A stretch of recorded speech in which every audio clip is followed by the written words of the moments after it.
Background. Our next speaker. Linda Moulton Howe is a graduate of Stanford University with a master's degree in communication. She's devoted her film and television career to documentary and studio productions concerning science, medicine, and the environment. Ms. Howe has received local, national, and international awards, including 3 regional Emmys and a national Emmy nomination for her documentaries. Those films have included Fire in the Water, about hydrogen as an alternative energy source to fossil fuels; A Radioactive Water investigated uranium contamination of public drinking water in Denver. A Strange Harvest, of course, explored the worldwide animal mutilation mystery which has haunted the US and other countries since the late 1960s and continues to date.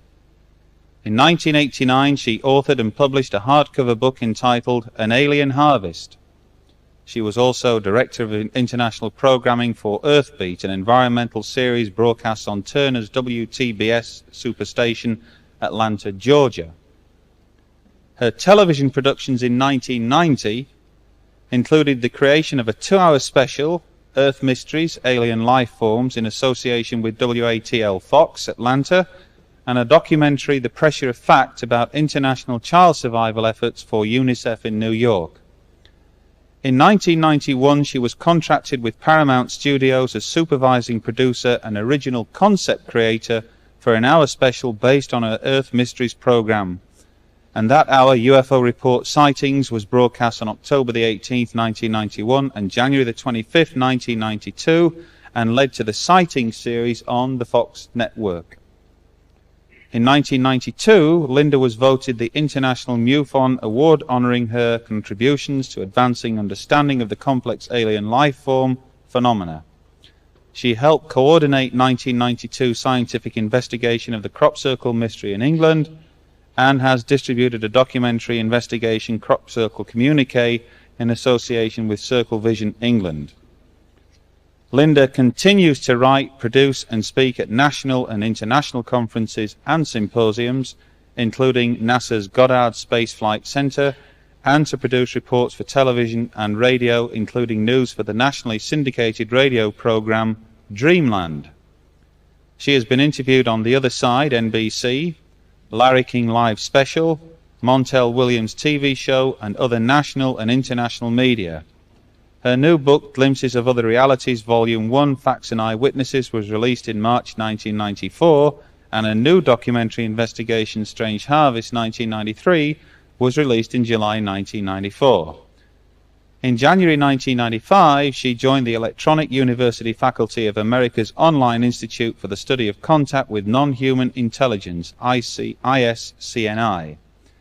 In late 1995, Glimpses of Other Realities, Volume 2, High Strangeness, will be released. And with that, ladies and gentlemen, my pleasure to introduce Miss Linda Moulton Howe. Thank you, Brian. I'm sorry, was this one very time?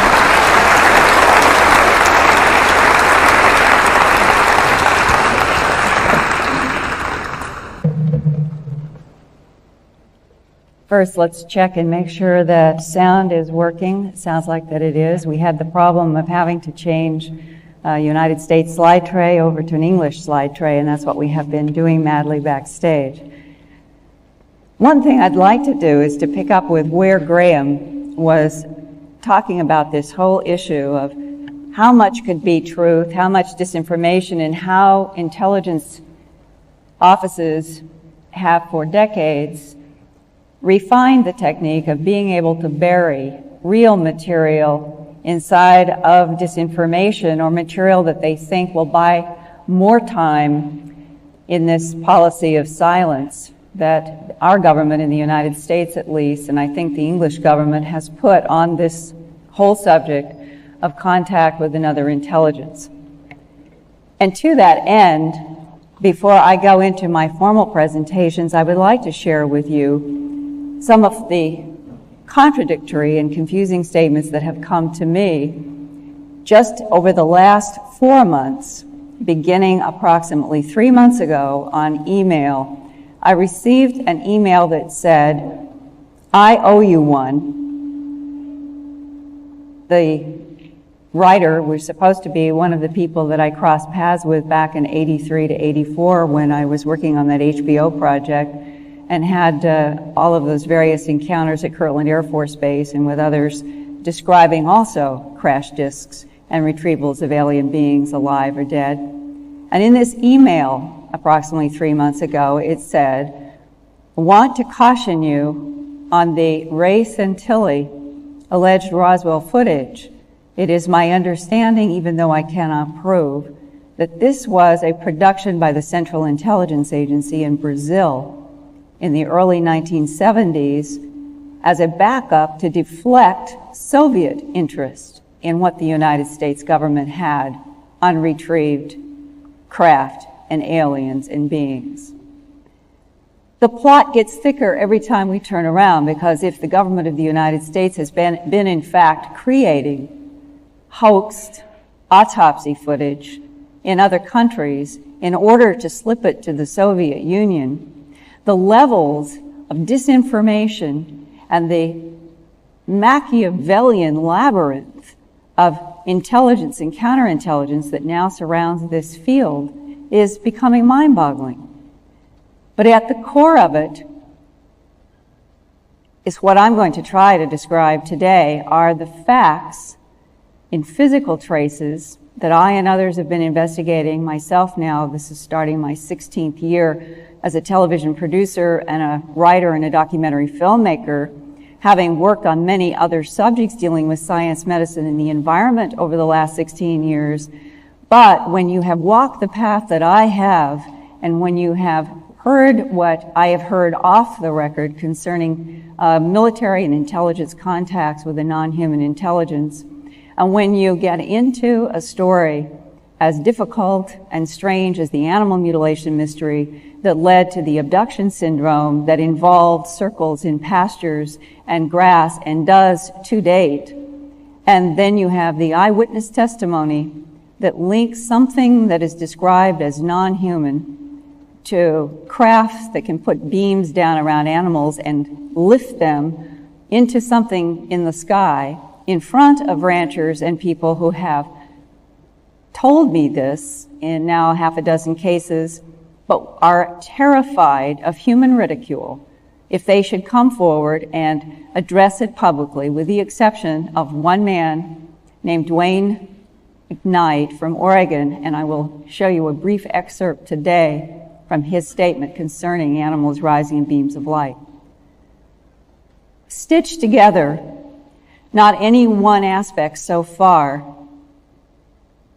indisputably proves that we have extraterrestrials or other dimensionals or something that's unimaginable interacting with the planet. It doesn't definitively prove yet, and that seems to be what all the disinformation has been about over the last 50 years, is to make sure that no one could get their hands on the hard physical bodies and the hard craft to prove. But over the last 50 years, there have been nuggets and nuggets and pieces and clearly leaks and increasing leaks from people I know in the United States that are actively working in either military or intelligence, and they seem to be extremely frustrated themselves about carrying out policies that they now disagree with. And today, I'm going to do a formal program with slides and videos working through some of my most recent research of the last 12 to 14 months with Dr. John Altshuler, pathologist and hematologist in Denver, Colorado, a series of veterinarians in which we have been trying to get more and more academic and medical and professional help to look at these cases of high strangeness in the animal deaths, the crop circles, the link that we find between what happens to the plants underneath the animals' bodies and what we're finding in the plants that have been affected in at least 4 countries that we have studied, England, Australia, Canada, and the United States. We're finding similarities that appear to at least suggest that some sort of a complex energy is involved at these sites, even if we cannot show you what the precise technology is. And I think, finally, before I begin, I just want to emphasize that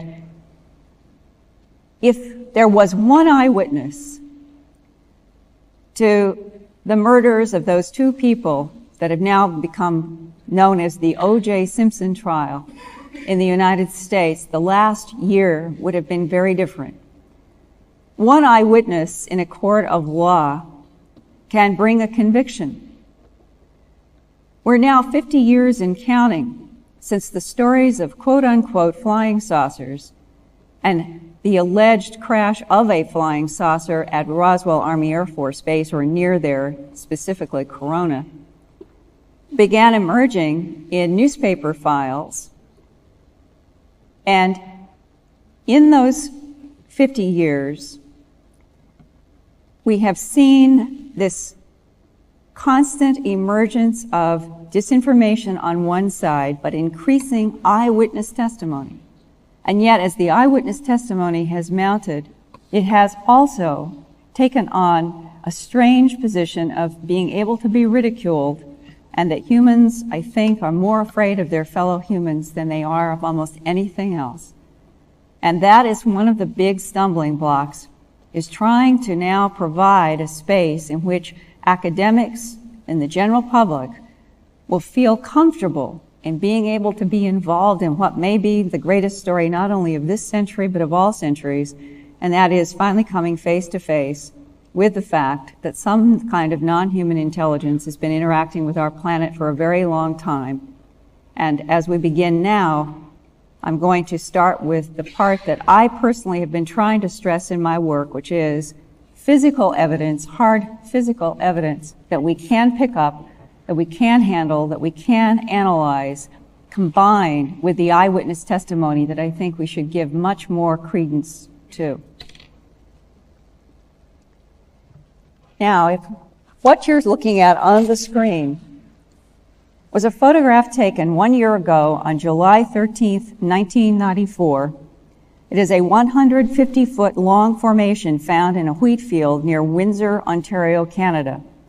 The Canadian Broadcasting Company in Windsor produced a story about this mysterious formation, and I want to show you now a video excerpt from the Canadian broadcast. If we could see video number 1.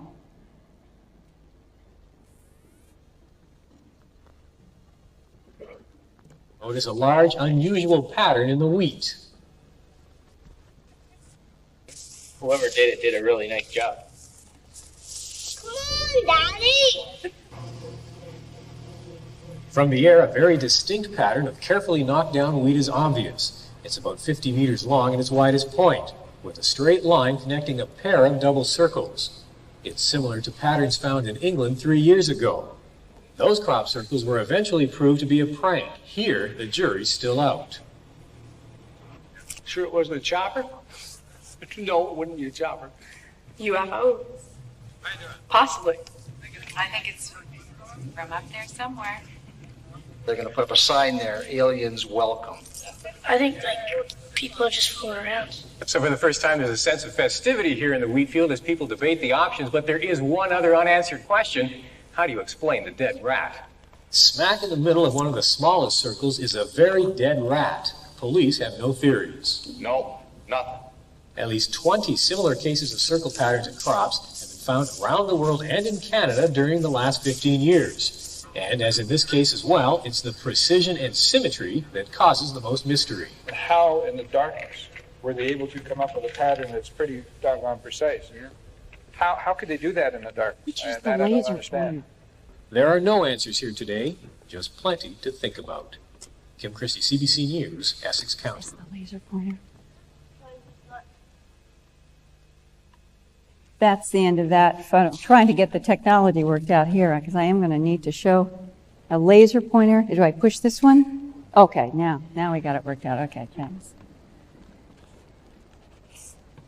Now that dead rat caught inside of one of the circles of the formation was reminiscent, and now we're going to see if we can make this go forward once. There, now. Was reminiscent of a porcupine found dead in the middle of another Canadian formation in July 1989. This porcupine was found in the middle of a wheat circle in Estevan, Saskatchewan, because it was covered with a dark, oily substance that also stained the ground. The farmer contacted the Royal Canadian Mounted Police and asked for analysis to see if the animal had been cooked or burned. The RCMP report stated there was no indication of burn, but offered no other explanation for the dark discoloration, adding more mystery to the porcupine's odd death in the middle of a wheat circle. That was July 1989.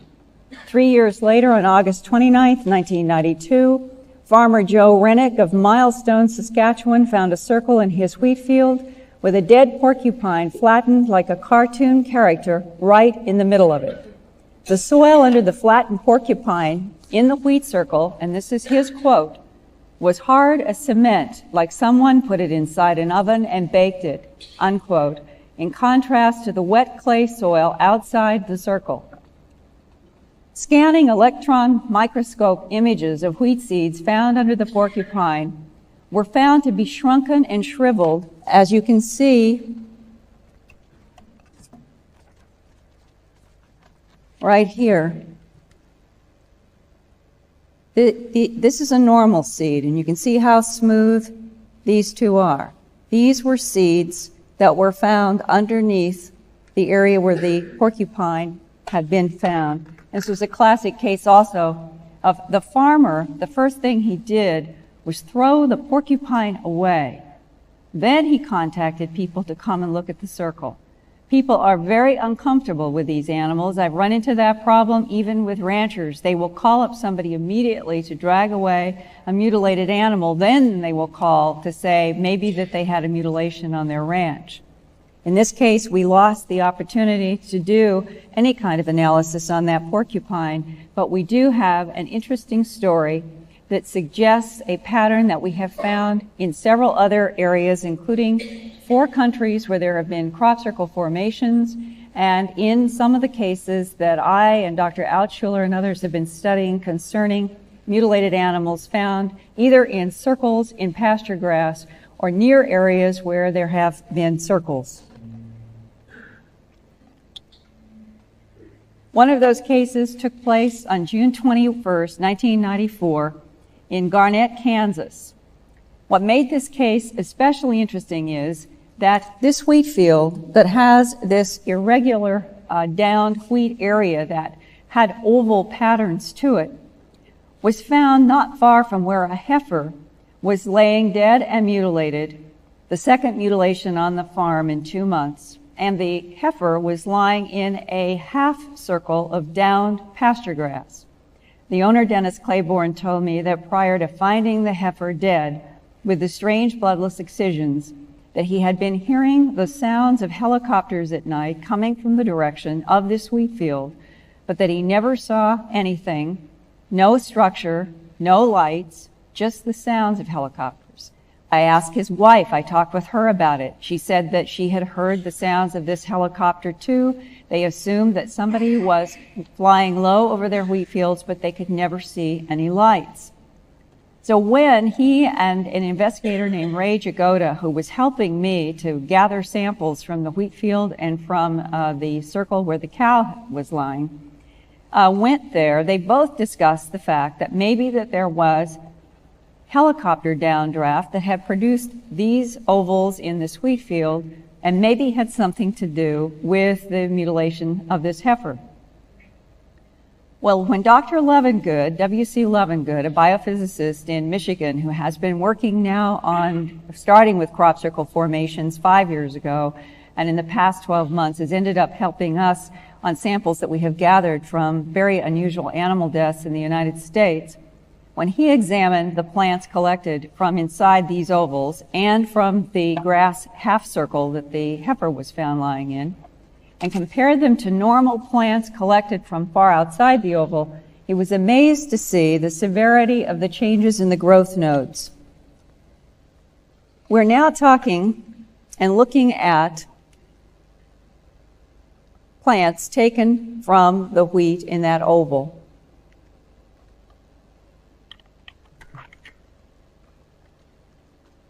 This is what normal wheat looks like. It grows vertically, extending from these growth nodes.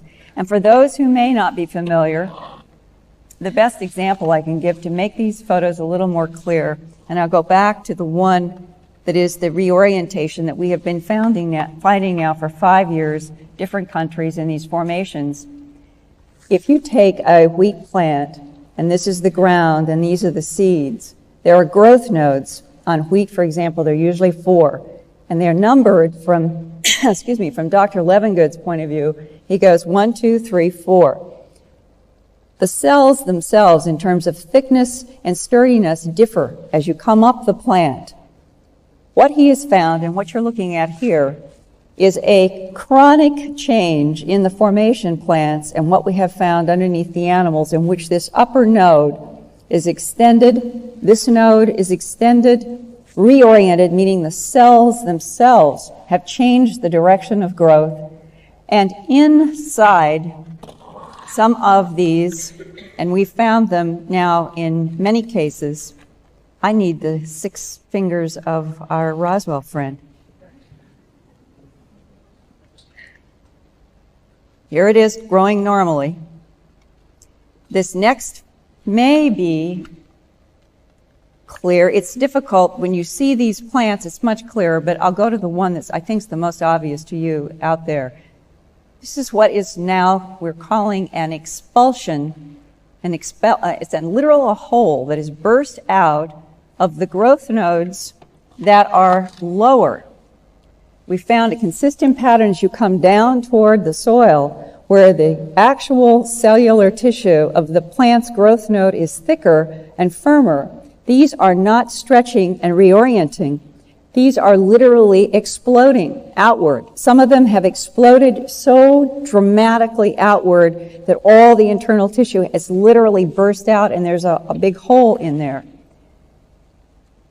Looking at this, Dr. Levengood, he steps back and has said now that the one thing that he can say is that whatever is producing this reorientation in the growth nodes, and especially these expulsions, it has to be heating the cell water in the growth nodes very rapidly and very intensely. And in the lower cells that are thicker, the water has to burst out, whereas in the upper nodes that are thinner and more fragile, his hypothesis is that it is affecting an almost kind of bending, but it's not leaving any crinks. I've seen hundreds, literally hundreds of these reoriented stems now in a variety of fields, and you literally are looking at a vertical stem, and then the entire growth node is extended, is reoriented without any bend or crack. And in some of the cases this summer, we're getting reorientations past 45 degrees. They are going into 60 degrees from the vertical. And as dramatic as that seems, and as implausible as it seems, I have walked long fields on control situations where I've been looking at normal plants saying, this cannot be, there must be some normal explanation for hundreds of growing wheat, barley, whatever the crop, to be found in these conditions. They must be existing outside in the normal control field somewhere, and we just haven't found them. And to date, I and others have done long walks on normal vertical growing healthy crops, and we cannot find any proliferation of this. Take a whole handful and all of the stems are reoriented, as we're finding in the formations, and have found under some of the same kinds of changes under the animals.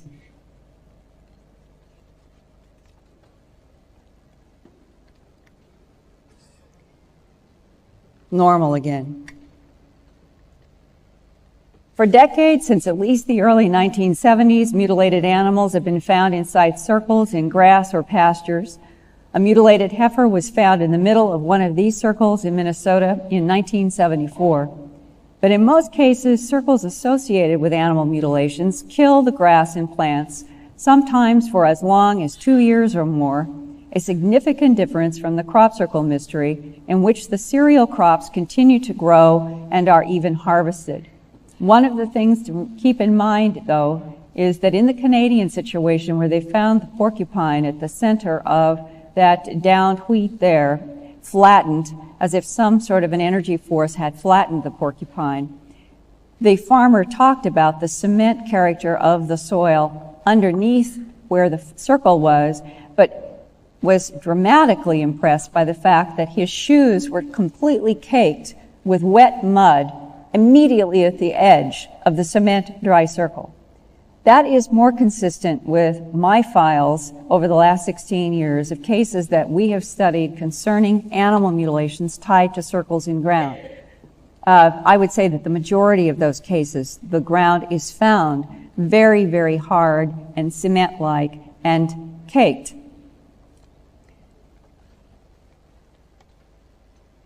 On February 24th this year at 9 o'clock in the morning, a 1-year-old steer was found in a closed corral on the outskirts of Las Vegas, Nevada. This is about 20 or 30 minutes from downtown Las Vegas, Nevada. The rectum had been cored out in a clean, dry hole. The left ear had been removed in a serrated edge, like pinking shears that you might take to cut cloth. Now, I'm not sure if this is clear to you. I have one more closer picture. This was taken by the veterinarian at the scene. Can you see that slightly serrated edge? I'm going to show you more on other animals here in a moment.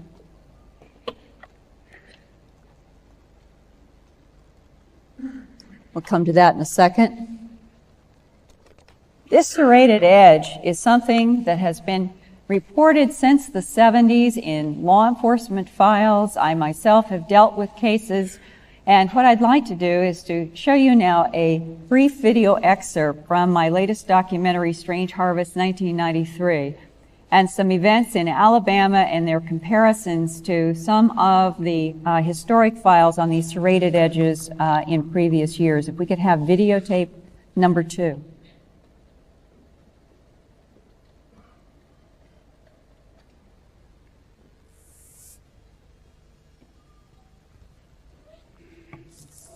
Some of the mutilation cuts are serrated with a darkened edge like this one found on a steer in Oregon in 1990.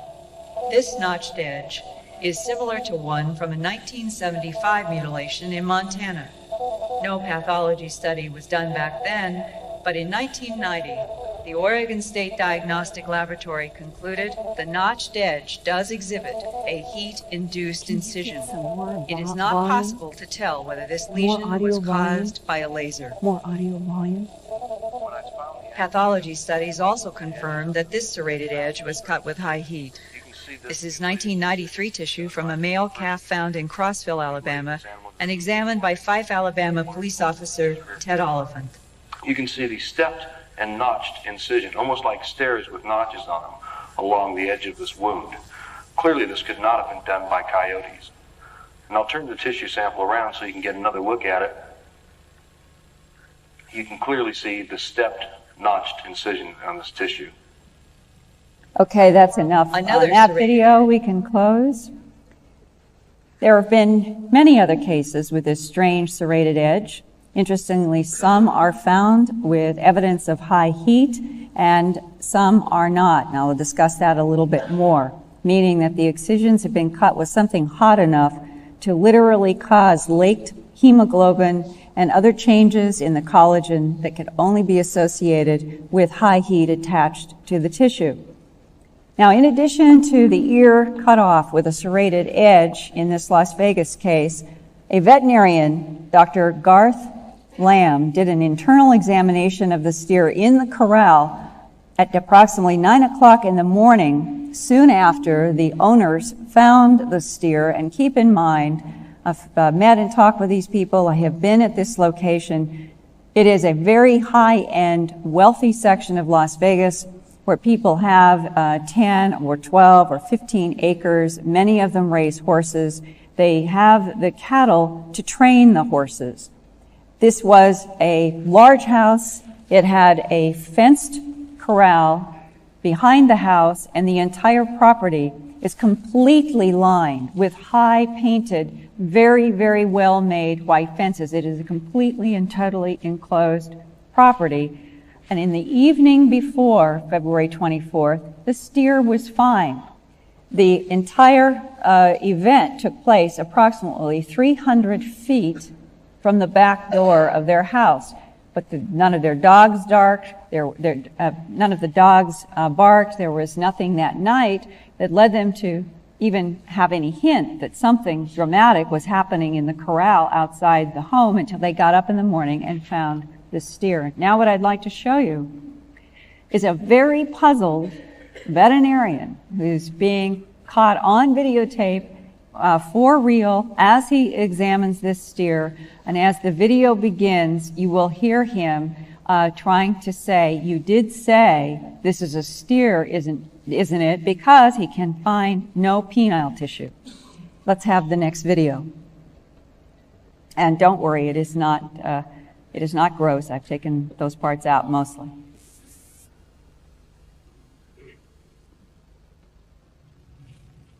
This is Dr. Lamb. The steer was found right here at that site near the watering tank. There is the cored out rectum. Steer here, right? Mm-hmm.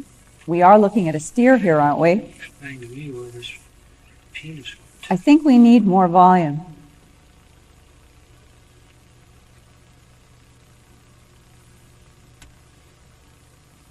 He's trying to find any penile tissue. Did you guys get a picture of this? Close up? Yeah. You got the video of it now. Obviously, people. Well, that's tough for me to explain, George. There's no root of the penis coming down through. This is a natural orifice here. It should be. We should have an opening. And he's obviously been castrated. Is that a cut or burn, or how do you take that off? I don't know how you would take. I mean, where's the rest of this thing even at? We're not talking the navel now. Well, no, this is where you urinate from. Because I'm thinking, how many heifers and how many steers does he have on the back feet? I mean, this one had a sex change. Well, you know, they cross-dressed, but I didn't think it come down to the cattle. I mean, wouldn't have been a heifer. Well, it doesn't appear to be. That's what I'm saying. They There's the remnant of the scrotal sac there. This is where the penis would be coming down out of. Basically, the skin's fused together. Yeah, there's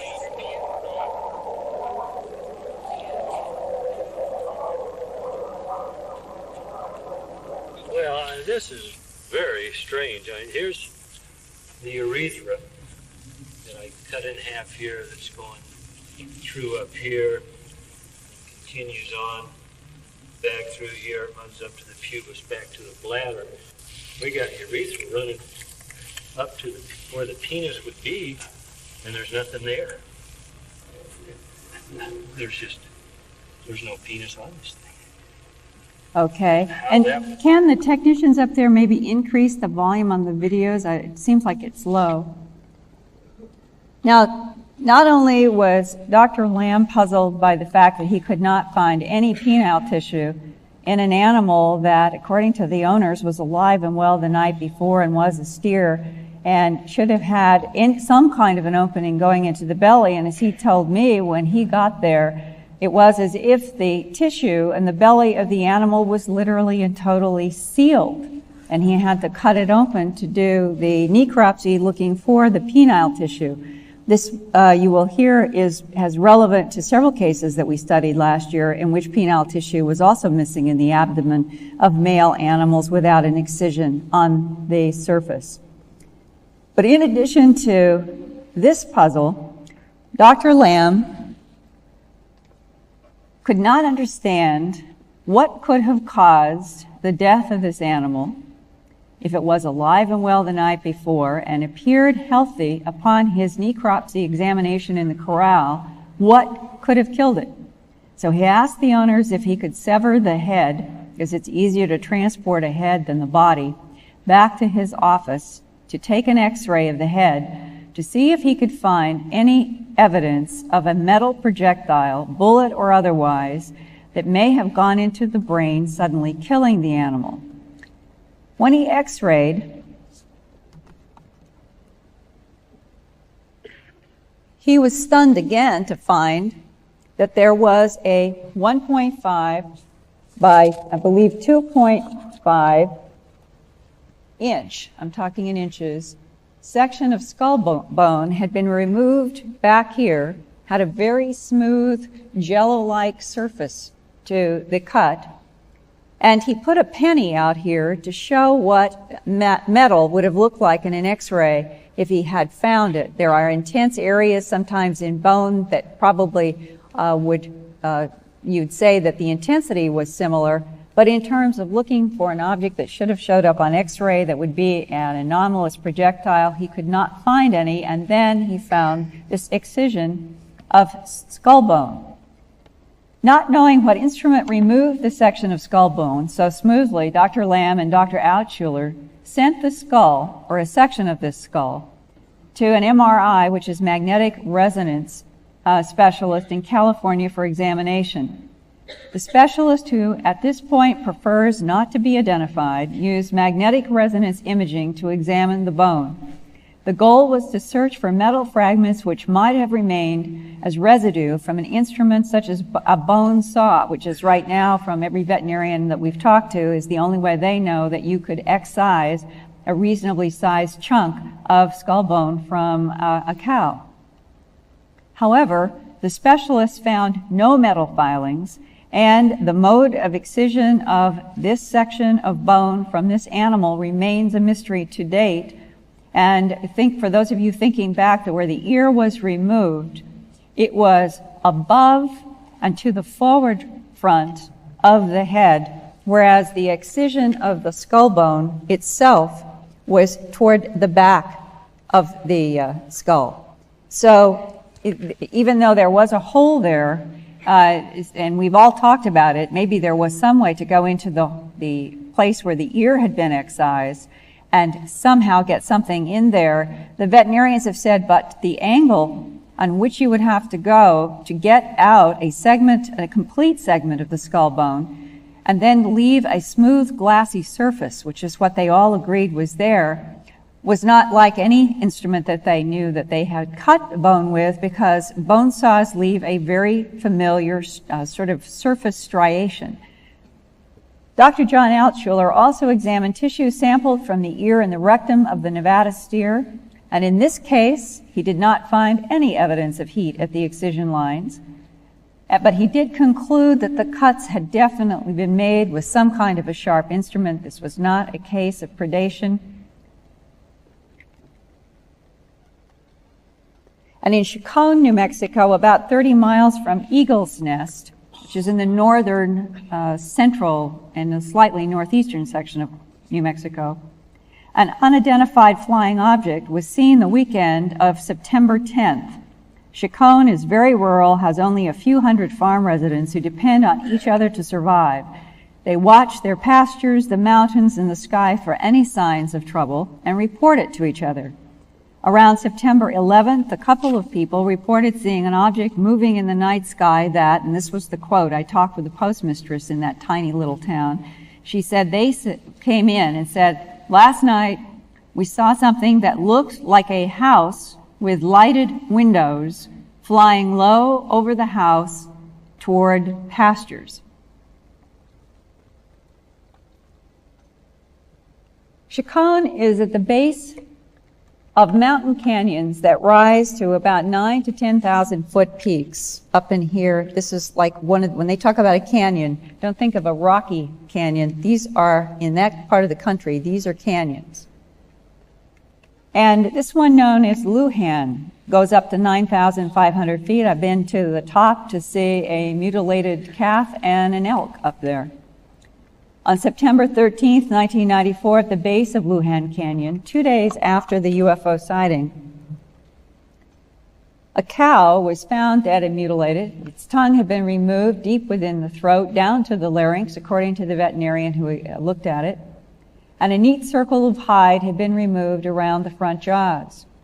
The rectal and vaginal tissue had been removed in a neat circular cut that was dry and bloodless. A carpenter named Larry Gardia found this dead cow on his way toward Lujan Canyon to go bear hunting at 4 o'clock in the afternoon on September 13th. He had a .30-06 rifle with him.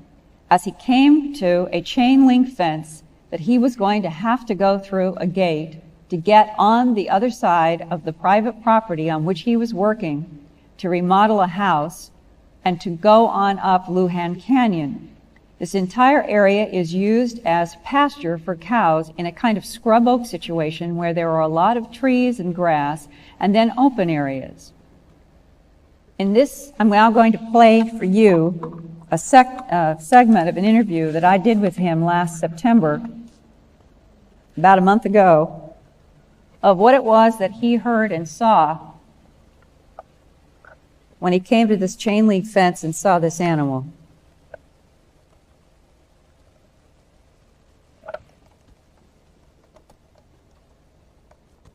I hope this is going to work on here. And when I came upon that cow, when I saw it laying, it had that hole, and it kind of freaked me out. And I was just looking at it, and all of a sudden, I heard that noise. Are you getting any volume on there? Stop. I'm going to stop for a second because I'm having a hard time telling whether is there volume out there at the far end? Is it enough? Okay. Yeah, is there any way of lifting this volume up?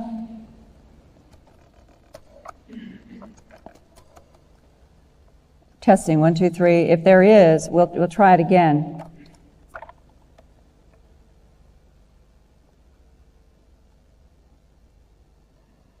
And when I came upon that cow, when I saw it laying, it had that hole, and it kind of freaked me out.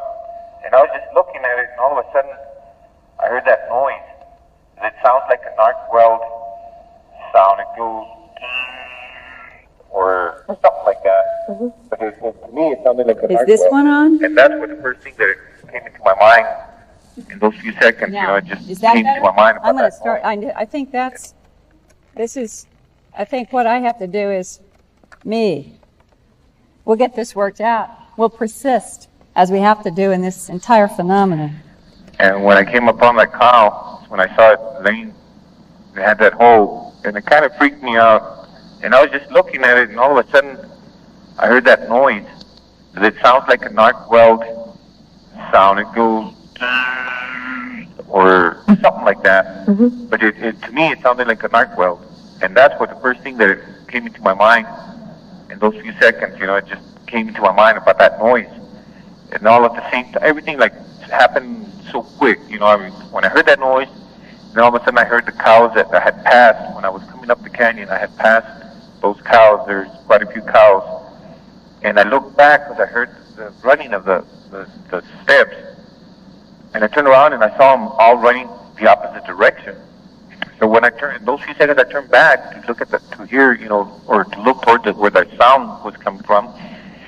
And as soon as I saw that, I see this cow that was on the other side of the fence, and when I saw it being pulled, it was on the other side of the fence, but it was being pulled right through the top of the brush, or right through the brush, and I would see the cow at a good maybe 50 feet being dragged, and then making it wasn't like an animal that was being tortured, and it was like an animal being tortured. Yeah, it sounded like if it was being hurt or it was hurt or like it was being tortured or something. Bellowing. Yeah. And now, to get this... And I realized, talk about lack of communication here. I thought this was some sort of a microphone up here. And in fact, this is the light. So it just shows that even for those of us who come from television and film, it dawned on me, this is not a microphone. Poor humble humans that we are. Okay, at that point, and thanks to Graham and everybody, they've really done good facilities. It's my incompetence up here. At this point, what is happening, and see now if I can show you and keep the slides going. He's now showing me, here was the mutilation site, and the head of the cow was here that you just saw the photographs of. There was another animal that he saw that was collapsed on its knees. These are reversed here today. Here, back in here, there was another second cow down on all four knees, unmoving. He did not know if it was dead or alive. This is the fence that he was going to walk down. It was a very small area of chicken wire in between the chain link fence on this property that was owned by an East Coast psychiatrist and his wife. Very beautiful property and very heavily chain linked border. It is at this area, the cows are running this way back into the open pasture. This is the other side where the cow is. This is where he saw the cow coming literally out of the air down on the other side and moving in a path coming up to here with its back going toward whatever this sound was. And when it got to here, I was standing there and I said, what happened, Larry, when the cow got here? Did the back go down in the ditch and come back up and keep going? And he said, no. And I waited for him to explain to me if the cow didn't go down into the ditch, what happened? And he looked down at his shoes like he was embarrassed. And I said, well, how did the cow get from here to here? And he said, I guess it floated.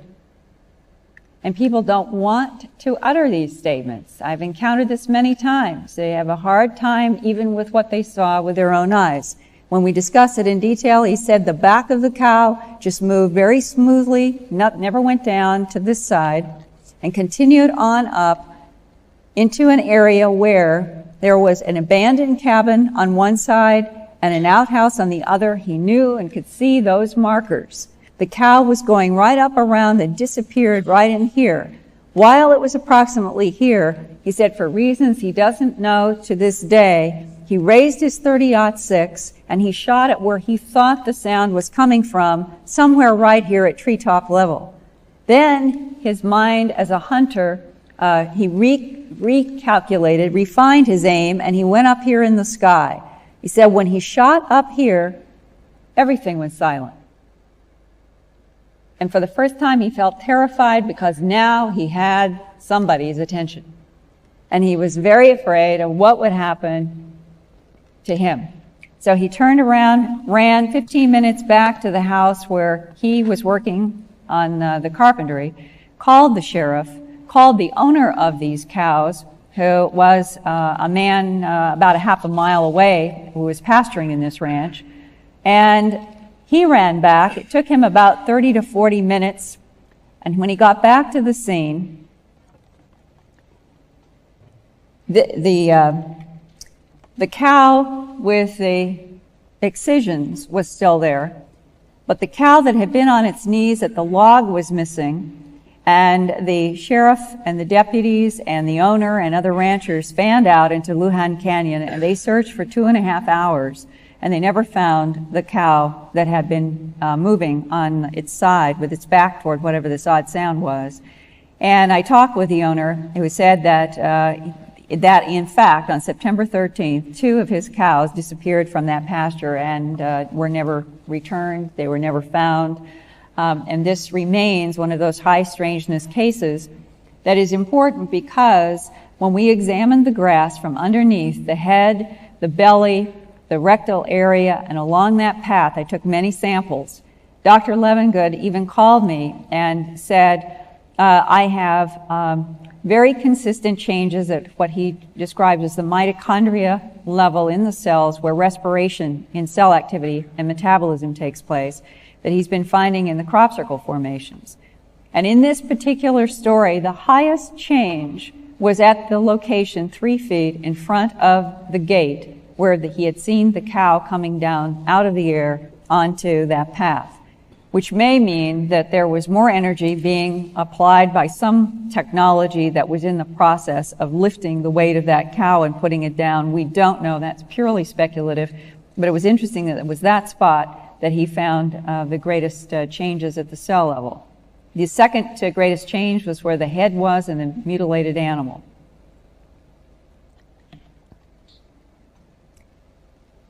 Other strange mutilations this past year, about the same time, this was now in October, a month later, have included 3 mutilated cows in La Vida, New Mexico, in a pasture that is so remote that you have to get in a 4-wheel drive to get to these areas. Here was the cow 3 weeks after, one of the 3 weeks later. And I put this in here because the tissue that's exuding from the rectal area is only after autolysis had set in, but I wanted you to see how clear there has been no predation on this animal. Even the calf, all of them were pregnant cows. The calf in this one was clearly defined in a belly that was beginning to sag with autolysis, and there was one of the highest count bear seasons last fall in Colorado. There were bear everywhere, coyotes everywhere. I watched a coyote pace 20 feet from a dead steer on another New Mexico ranch. As the rancher and I walked up to look at the steer, the coyote clearly wanted to go to the body, but it was as if the coyote paced as if there was an invisible wall approximately 20 feet from the body of that steer in another one of the ranches around here. This animal, I was getting to take photographs 2 weeks after it had been found, and it was completely and totally untouched by predation. This same ranch where there were 4 animals found dead, one is a puzzle, the other 3 were clearly animal mutilations. There were rings. 5 rings were found essentially in a straight line running approximately a quarter of a mile through this pasture. And on the morning that I was there on November 14th, a 6th ring, a new ring, was found in the pasture. And whatever that means, I don't know. They didn't have a mutilation associated with it, but I did collect grass samples from the pasture, from the new ring, and from 2 of the other older rings. Here is another picture showing another direction and how rugged this country is. Dr. Levengood found exactly the same patterns of mitochondria cell changes as he has found in pasture grass from the Garnett, Kansas case, from this La Vida case, from the case where the sound beam was associated with the animal that was moving, and other cases, including the formations in cereal crops. Now, within a very short period of all this activity in northern Mexico, of which there were many, many other cases, one rancher over an 18-month period lost 15 animals. In Colorado, east of Colorado Springs, in a very remote area called Kiowa, 2 buffalo in 2 weeks in a very sternly locked metal corral were also found. And in this one, we had a vet examine both of them. We had tissue analysis done. In both of them, the tongue was removed to the larynx in a smooth vertical cut upon veterinarian examination and noted in the necropsy report as being unusual. The ear was cut off in the first one, or the tongue was removed here. The ear was cut off in the first one with what appeared to be a sharp instrument of some kind. That was not disputed. In the second buffalo, the ears were intact. The genitals in both of them had this identical, extreme, large excision of circular excision of hide in the belly, but the lumen tissue, which is a thin tissue that covers the musculature, was untouched in both of the buffaloes. It was a large oval cut, only hide deep. You can see here there's no external excision into the belly, and the rectum was cored out.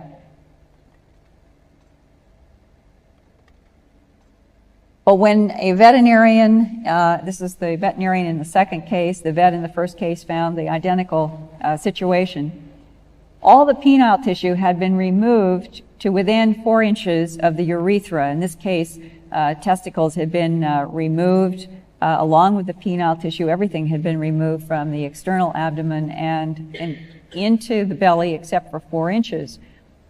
Now, the interesting thing here is that we were able to get at least fresh enough tissue from the first buffalo and get it to the Colorado Veterinary Diagnostic Lab in Denver to see if we could discover anything. They found the tissue so hard that they could not sample it for microscopic examination. This is something we have continually found in the mutilations, where at the scene, the mutilator's edge is so hard it feels like plastic, whereas the normal hide that you would cut would be pliable. And in this case, because the diagnostic lab said they could not process the specimen, Dr. Altschuler sent it to yet another lab, told them the problem, and asked them if they could try a very special procedure for the softening of tissue to make slide preparations. They accomplished this, and under a microscope, it showed that there was late hemoglobin and collagen changes that, from Dr. Altschuler's point of view as a pathologist of 29 some years, that heat had been applied to the excision of this penis from inside the abdomen of at least one of these two buffaloes. And finally, having seen just a brief selection of pattern of some of the classic unusual animal deaths that I and others have been studying, I would like to share an overview of what predators actually do to animals so that you can see a contrast for yourself. These photographs are from a booklet prepared by wildlife specialists from Texas A&M and Utah State University. I'm giving a copy of the entire publication to the president of the Colorado Sheriff's Association and others so that they can use it for references. And so far I've had some feedback where one sheriff deputy said to me, you know, I've known for 20 years that we weren't dealing with predator, but that was the only explanation that we could give. Now, what I'm going to show you is from the animal experts that have assembled these photographs in order to educate other wildlife animal specialists. In the first one, you hear a lot about the precise excisions of predatory birds. Here is what a hawk did to a lamb. Clearly, it is very bloody, and none of the classic areas of animal mutilation, such as the ear, eye, tongue, genitals, or rectum, were taken. Here is another lamb attacked and eaten by a bobcat. I think you would all agree that there is no similarity in these two photographs that I've just shown you to what I have laid out from the cases we've been studying. Here's an example of the teeth marks left by a bobcat in another attack, this time on the jaw of a lamb. And here are teeth marks from coyotes that attacked an Angora sheep.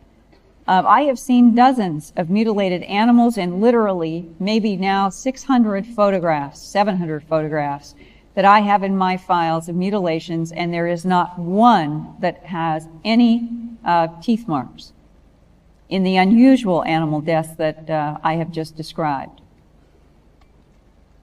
After a coyote got through gnawing this sheep's head, there was nothing left but this very bloody mass, not the clean, bloodless excisions of an ear, eye, tongue, and jaw flesh that is typical of mysterious animal mutilations. Many times, veterinarians and others have said that the cored-out rectums were the work of foxes or other predators. Here is what coyotes did do to the rectal area of a calf. Here is what coyotes did to the rectal area of a goat. And here is what dogs did to the back of a lamb. And finally, here is what was left of a fawn after coyotes attacked and ate it.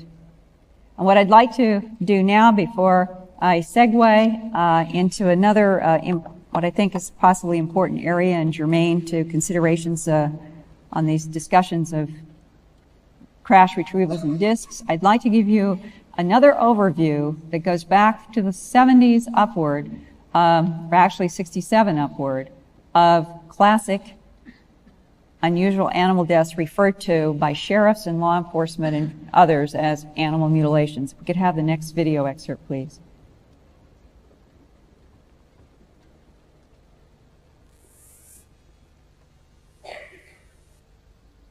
Cuts and tissues taken have been similar from animal to animal and worldwide. Often one ear is taken, one eye is removed, along with a circular excision of flesh around the empty eye socket. The tongue is removed from deep within the throat. Udders are removed bloodlessly and often only hide deep. Or only the teats are removed in clean, dry holes or cut off at the surface of the udder. In males, the genitals are excised in a bloodless oval. The rectum is cored out in most of the animals, and sometimes the tail is also removed in a smooth cut through the tailbone. In a few cases, skull bone has been smoothly excised without evidence of bone saw marks.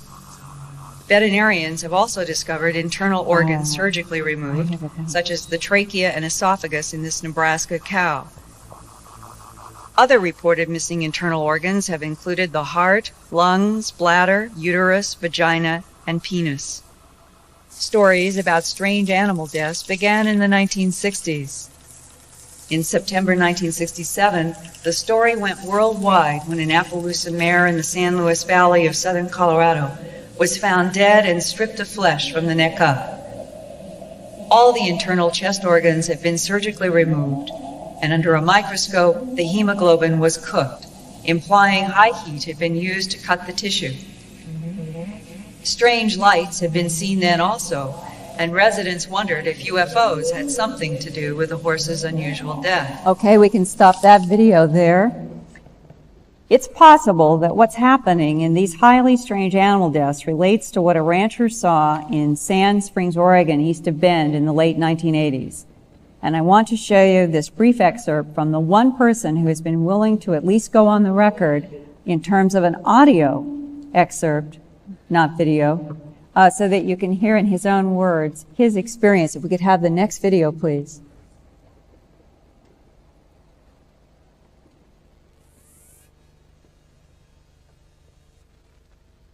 I interviewed Oregon resident Dwayne Wright, who met one rancher who described seeing glowing round discs pick up cattle. As this audio tape begins, Mr. Wright talks about standing next to a dead and mutilated cow at Sand Springs, southeast of Bend, Oregon, in the early 1980s. The animal was pressed into the ground as if it had fallen from considerable height. The elderly ranch hand, who has since passed away, told Dwayne Wright what he had seen and heard. Mr. Wright is speaking on the audio tape.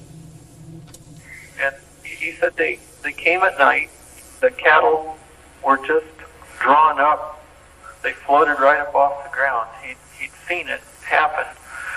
And he said that sometime later they just dropped them back when they were done with whatever. They were dropped back down either in the desert or through the trees into the forest. And he said you could hear them at night making horrendous crash through the trees.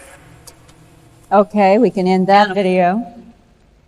Perhaps the government of the United States, at some military and intelligence level, has long known that an alien life form is responsible for the highly strange cases of these bloodless, trackless animal mutilations. And let's take this white-tailed fawn carcass off the screen. Let's go to a blank. Okay. Perhaps there is even government knowledge about the motive which might involve the creation of a hybrid species that Bud Hopkins hypothesizes that is part human and part something else. And they are no doubt afraid of public panic and outrage if that fact were known. Perhaps that is why on April 9, 1983, 12 years ago at Kirtland Air Force Base, Air Force Office of Special Investigations agent Richard C. Doty said to me, quote, "That documentary you did, A Strange Harvest, upset some people in Washington. They don't want animal mutilations and UFOs connected together in the public's mind." AFOSI Special Agent Doty also showed me an alleged briefing paper for the President of the United States about crash discs and alien body retrievals. In that list, in the first paragraph, there were at least a dozen, including 3 different crashes referenced there in and around Roswell. Magdalena was mentioned specifically, Socorro, or not Socorro, but Aztec. There were several lists of places that would suggest that there were many different kinds of craft, or many craft and many bodies, not knowing any details. Since that conversation 12 years ago, many other military and intelligence people have communicated with me, almost as an underground within our government, all saying an extraterrestrial presence is real and that the situation is more complex than any human mind is capable of understanding or ready to accept. Always, when you are getting what are called background leaks from anyone that claims to be working for the government or military, you always have the problem of ferreting out what is disinformation and what is not. Trying to avoid public panic is the most common reason they have given for why there has been a 50-year-long cover-up since the 1940s. A government cover-up that continues to insist there are no extraterrestrials and that UFO sightings are hoaxes or hallucinations or misidentifications of birds, stars, and planets. Some sources say it's a semantics game, that the word extraterrestrial can be rejected because the intruding intelligence is not from off-planet, but from underground on our own Earth. If something has lived here underground long before the appearance of Homo sapiens sapien, then technically that hypothetical underground intelligence would not be extraterrestrial. There is also a possible semantics game around other dimensional existences at play that are not strictly biological or even from inside this universe. Perhaps all are interacting here. Biological extraterrestrials, underground Earth inhabitants that are not human, and other dimensional intelligences from different frequencies in the cosmos. Whatever the sources of the mysterious phenomena are, this past year, I and other researchers have been receiving a similar pattern of off-the-record information from sources who will not identify themselves. Usually, I do not report information unless it is first-hand eyewitness testimony or hard physical facts that I've been able to research and corroborate. However, with the television broadcasts in England and the United States last week of the controversial autopsy footage of alleged extraterrestrial humanoids, about which the United States government so far has not made official comment, I think it's fair to let you consider one perspective that has been circulating about the non-human issue from sources who claim to work now, not in the past, but now, for highly classified U.S. projects related to non-human entities. The excerpts of one such communication I'm about to read are from a floppy disk delivered to me a year ago after the release of my newest book, Glimpses of Other Realities. I and others have also received other such communications from alleged insiders with similar content, which suggests two or more different non-human intelligences interacting with our planet for entirely different reasons. The suggestion that several different non-human entities have been involved with our Earth is also relevant while pondering the confusion surrounding the strange humanoids in the alleged autopsy footage that Graham just went through. I think a very fine outline of why disinformation can surround suddenly a story and put the public and the media completely at bay from what might be real, actual footage buried in the surrounding disinformation, which buys the governments more time to keep this story buried. I don't know that for a fact, but I'm suggesting that's one thing to keep in mind, just as Graham was ending. The suggestion that several different non-human entities have been involved with our planet, whether Roswell, Socorro, Magdalena, Aztec, northern Mexico, Europe, or wherever, they do involve leaks about crash disks and alien bodies, both dead and alive, and these leaks have been emerging for decades, not just the last 2 years. The public deserves honest information from government employees that are in fact paid with taxpayer dollars. Lacking the official truth about the situation, we are left with unofficial statements like the following. One of the leaks that came to me on a floppy disk more than 1 year ago, in June of '94. Quote, "The contact with the non-human entities has occurred and will continue to occur regardless of our understanding of the mechanism of the contact. Our misguided program directors," they seem to be at odds with whoever they work with, "our misguided program directors cling to the false belief that we can control or manipulate the NHEs when in actuality the reverse is occurring. We are the ones being manipulated and deceived." Cellular changes in plants from within genuine crop circle formations are due to the same sort of energy release exposure as that used in the so-called negative healing experimentation that has never been defined. I and others do not know what they are referring to. Once again, forces being utilized by NHEs to interact with us in a bizarre, confusing manner, designed to divert us and draw our attention from the true purpose of their actions, manipulation, and deception. The penultimate diversion in this whole area is the mutilation of thousands of animals. The NHEs, with the ability to work unseen, invisibly, and to create incisions and excise tissue in manners which seem humanly impossible because they are, and to either remain totally undetected or to create the illusion of extraterrestrial beings, such as the apparent UFO phantom helicopter sightings and occupant sightings, often associated with these events, all provide an extremely effective smokescreen. People are now busy chasing secret government projects, satanic cults, and UFOs, while the actual perpetrating agents go unsuspected. Regarding the phantom helicopters, while many are direct NHE productions, i.e. craft, that is not an appropriate term, as they do not need to travel via a propulsive device, and the implication here is that the helicopters are some sort of camouflage or an illusion created so that whatever this intelligence is, that it can move among us and around us and be perceived as something we identify as terrestrial. There are, however, many of these helicopters related to our own program, especially regarding running checks and surveillance on mutilation sites and so-called abduction victims.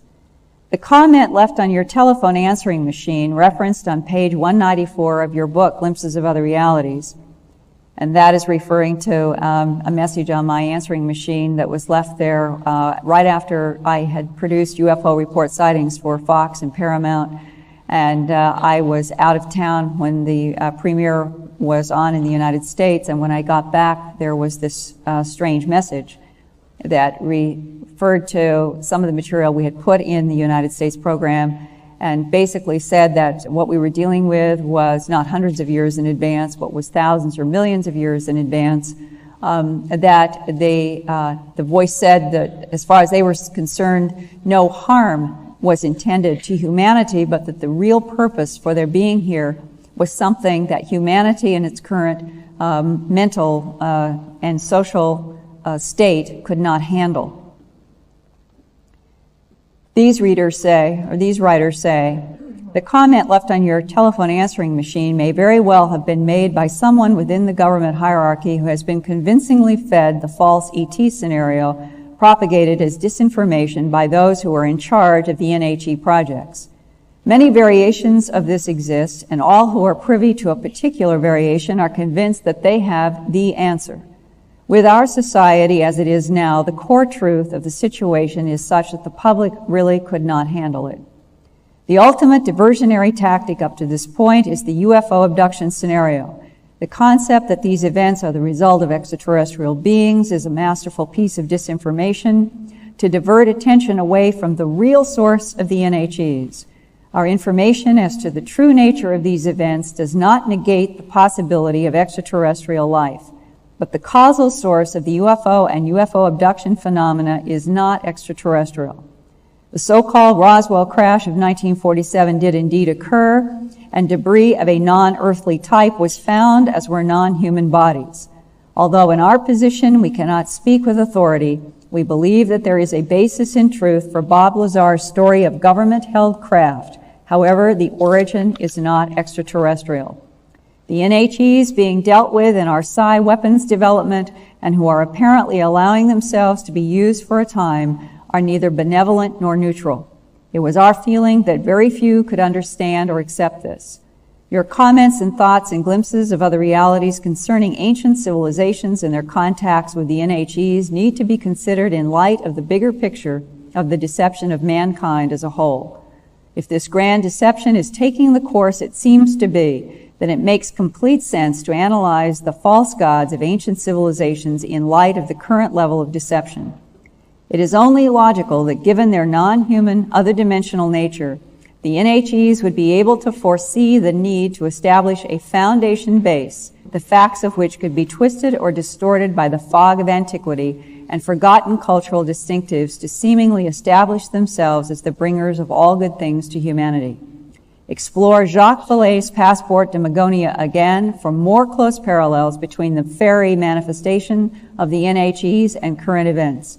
And look very closely at Messengers of Deception. Dr. Vallée was so close to the truth of the situation, with the exception that the ultimate manipulators are not human. These communicators have followed up with other information to me since that one, suggesting that we're dealing with at least some aspect that is other dimensional. If any and all parts of this confusing quicksand in a hall of mirrors is leading us anywhere, it is at least to one, I think, bottom line, and that is we're not alone in the universe. We are, for some reason, a decision has been made that whatever government knowledge is about the bodies at Roswell, bodies at Socorro, bodies at Magdalena, bodies wherever they are, and the technology, that in 1995, that the story is still not to be made clear to the human family. That, I think, is the major question all of us should be asking.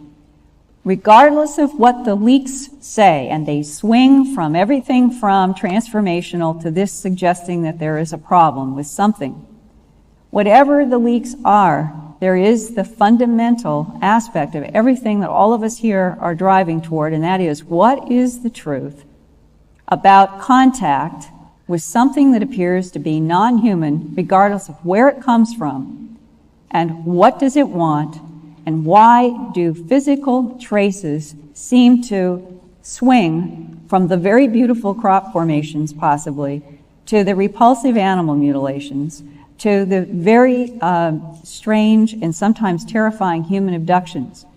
We are moving, it seems, toward maybe the pressure of the public asking the governments to level with us on crash retrievals. But even then, regardless of what is shown to us on television, it may be only the tip, the very tiny tip of an iceberg.